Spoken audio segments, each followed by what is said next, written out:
All throughout NBA history, we've seen a variety of teams form over the years. Some teams have one dominant superstar who does everything offensively. Other teams have a dynamic duo who's great on both ends of the floor.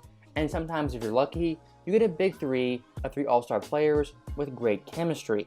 There is no doubt tons of ways to win championships and play winning basketball. But in recent NBA history, having a big three is probably your best bet. Now in today's video, we're going to look at big threes, but this time, the worst and biggest failures involving big threes. So with that being said, let's not waste any more time and get right into the video. So first up on our list when looking at disappointing big threes, we have the Houston Rockets in 1997. This big three had Hakeem, who was 34 years old, Barkley was 33, and Clyde Drexler, who was also 33. At this point, Houston, they're only 1 year removed from winning the championship in 1995. And by building this big three, once again, they hope they can make it back to the NBA Finals. And we're looking at the Rockets this year. They won 57 games, the third best record in the West. They had one All-NBA player, that being Hakeem Olajuwon, who was top 10 MVP voting, and all the members of their big three made the All-Star game. Now, one thing I do want to point out, this big three made it release 70% of the team's cap at just over $18 million combined. Also looking at the team, they were top 5 in defensive rating as well as offensive rating. And the big three combined for an NBA best 60.5 points per game among trios. And the real downfall of this team will come to age as well as injuries, as during the year Barkley missed 30 games and Clyde Drexler 20 games. But even with that being the case, they made it all the way back to the Western Conference Finals, this time versus Utah Jazz. And this series was very competitive, went back and forth. At one point, Houston was down 0-2, then they tied it at 2-2, and then going into Game 6, they're once again down, this time 3-2. And in this Game 6 in Houston, John Stockton would have an absolute heartbreaker at the buzzer to send Houston packing. So we're looking at this big three in terms of failure. They didn't reach their goal of making the finals, let alone winning the championship. Now looking at our next big three, we stay in the West, this time with the Oklahoma City Thunder back in 2018. And we're looking at this Thunder team. They assembled a big three of Westbrook, Paul George, as well as Carmelo Anthony. And I will say, watching this trio play, with three offensively minded players, it was a little bit weird at first, but around the midway point of the season, they really found their groove and had a pretty big win streak heading into the playoffs. And when it was all said and done, they won 48 games and a 6th best record in the Western Conference. That year, Westbrook averaged 25.4 points per game, Paul George 21.9, and Carmelo 16.2. Among big threes in scoring, they were second, just under 64 points per game. And we're looking at their contracts, there's definitely a heavy burden, as combined, they made $74.2 million. Westbrook making just over $31 million, the 8th highest contract in the NBA, Carmelo making $29 million, the 12th most in the NBA, and Paul George making $22 million, which is still top 50 in the NBA. So this Thunder team right here, they were heavy on the payroll, and come playoff time, they definitely needed to impress to keep these guys all together on one team. And I'm sure, as you could have guessed, when it came to playoffs, they came up short in the first round versus Utah Jazz. In this series combined, the big three, they averaged 65.8 points per game on only 39% shooting. And the worst game of all came in Game 6 in Utah, where Westbrook had 46 points on 42% shooting, Paul George had an abysmal 5 points on 13% shooting, and Carmelo added in 7 on 43% shooting. That game right there for Thunder fans, specifically the fourth quarter, probably still haunts them till this day. Now staying in the 2010s, our next big disappointing big three will be 2019 Boston Celtics. And looking at this Boston team, they had Gordon Hayward, Kyrie Irving, as well as Jason Tatum as their big three. And we're looking at this trio, what makes them so disappointing is they never really got off the ground as being a trio. As in their first ever game together in 2018, Gordon Hayward had a devastating leg injury that kept him out the entire season. But even with that being said, coming into the next year, expectations were high for this Boston team. And some NBA experts predicted this Boston team to win 60 plus games.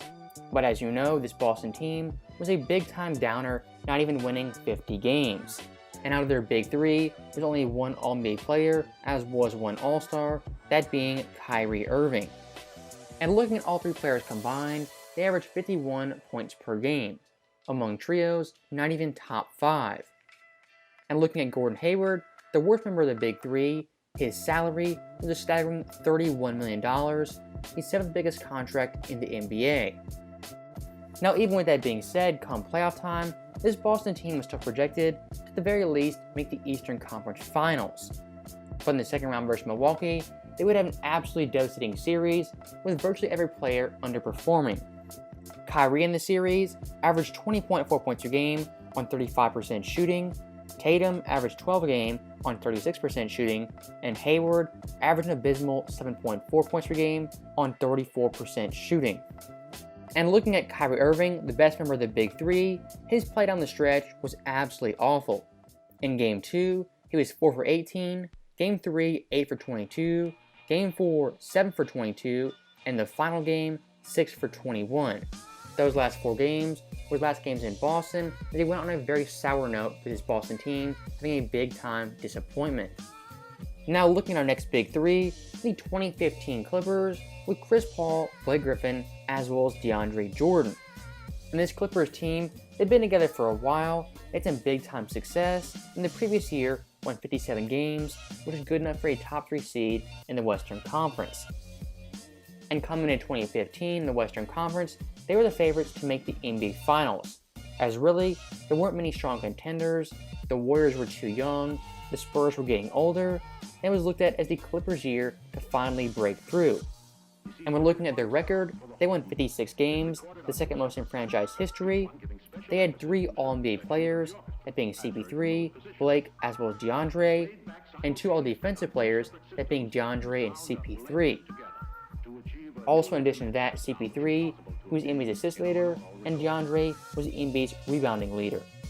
So LA this year had an absolutely stacked team, they had a dominant Big Three, one of the best point guards leading the way. And when looking at the 2015 playoffs, it was the best as well as the worst of Chris Paul. As in the first round versus the Spurs in Game 7, he had a game winner at home to send LA to the second round. One of the best shots of his career, and an iconic moment for the Clippers. Now in the second round, they played Houston, led by James Harden. And in this series, they got up 3-1.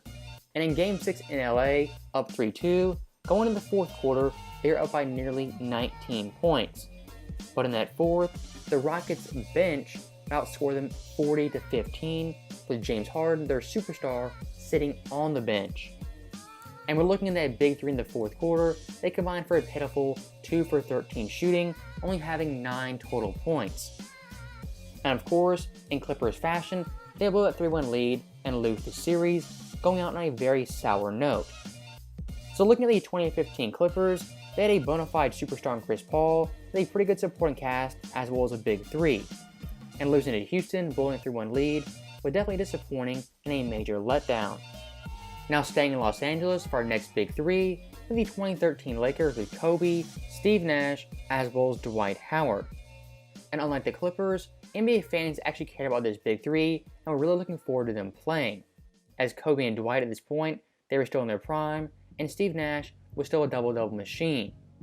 Now with that being said, I have to note, LA at this point, they were still the oldest team in the NBA with the oldest starting 5.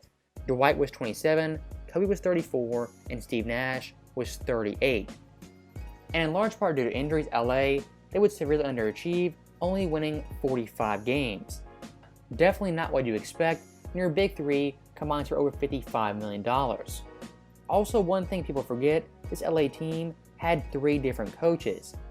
Mike Brown was fired 5 games into the season, Bernie Bickerstaff took over, and Mike D'Antoni was ultimately the coach. And if you do remember 2013, this Lakers team, they were so dysfunctional. You had all members of the team getting to yelling matches on the court as well as off the court. You had internal problems. The media was constantly on them. D'Antoni was getting heat. Kobe got heat. And most of all, Dwight Howard got tons of criticism. And looking past Kobe, who had a great individual year, Steve Nash only played 50 games, and Dwight had serious back injuries as well as a disc issue in his lower back. Those guys simply weren't healthy, and this Big Three was never going to work. And sadly enough, Kobe had to put this team on his back and carry them to the playoffs. And of course, being 34 years old, putting all those miles on his body, eventually he broke down and had a severe injury. So the 2013 Lakers, they had tons and tons of media hype. They were booked as the next super team, the next dynasty, and people thought Kobe was going to get his 6th ring. Unfortunately, it didn't happen, as LA had tons of injuries, and their chemistry just seemed to never work. Now, speaking of massive media hype as well as fan hype, with the 2011 Heat with the big three LeBron James, Chris Bosh, as well as Dwayne Wade. And once again, this big three had tons and tons of media hype, and many NBA fans, including myself, thought it was unfair that three superstars could form on one team. Now, of course, with that hype came immense pressure, and for most of the year, the Heat handled that pressure pretty well, winning 58 games, having the second best record in the Eastern Conference. And their big three combined for a staggering 70.9 points per game, with D-Wade and LeBron both averaging 25. Now, one thing people do forget, this Heat team, past those three players, was very thin, as those three guys made up 81% of the salary cap.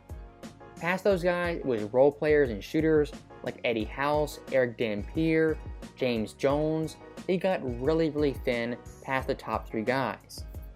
And one thing that's pretty impressive, despite early struggles, this Heat team was top 5 in offensive rating as well as defensive rating. They had 2 All-NBA players, that being LeBron James as well as Dwayne Wade. Now, once again for this Heat team, they're the odds-on favorites to not only make the finals, but also win the championship in dominant fashion. And when it came to the Eastern Conference, they definitely dominated, having a 12-3 record. When it came to the NBA Finals, we'd have one of the biggest upsets of all time, with the Dallas Mavericks beating the Heat in 6 games. And for this matchup, LeBron had his worst series of his career, not even averaging 18 points per game. And when it came to Game 4, LeBron had his worst game ever, only having 8 points on 3 of 11 shooting.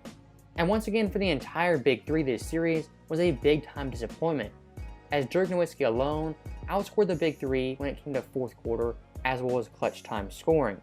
It was a masterclass performance, and once again, one of the biggest upsets in NBA history. And because of that, the 2011 Heat are one of the most disappointing Big Threes of all time.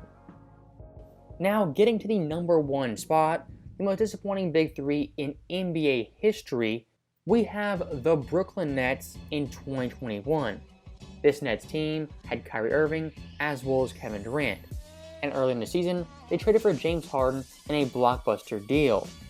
And of course, when that happened, NBA fans penciled them in to win the championship with ease. Now, I will say when they played together healthy, they're a pretty effective trio. In the first ever game together, they combined for 96 points versus the Cleveland Cavaliers. And looking at their team summary, they won 48 games and had a top 5 record in the Eastern Conference. They also had 3 All-Stars, and their big three combined for 78.4 points per game, the most in the NBA for a trio. Also pretty impressive, they ranked first in offensive rating, despite those guys missing numerous games. And very similar to the 2011 Heat, this Nets team was extremely top-heavy, as their 3 superstars combined for $114 million in contracts. Once you got past the Big Three, it was pretty slim picking for the Nets team. Now, when it came to the first round of the playoffs, the Nets were playing the Boston Celtics. At this point, all 3 members of the Big Three were finally healthy. And when looking at the stats in this series, it's simply phenomenal, as Kevin Durant averaged 33 points per game on 55, 50, and 92 splits.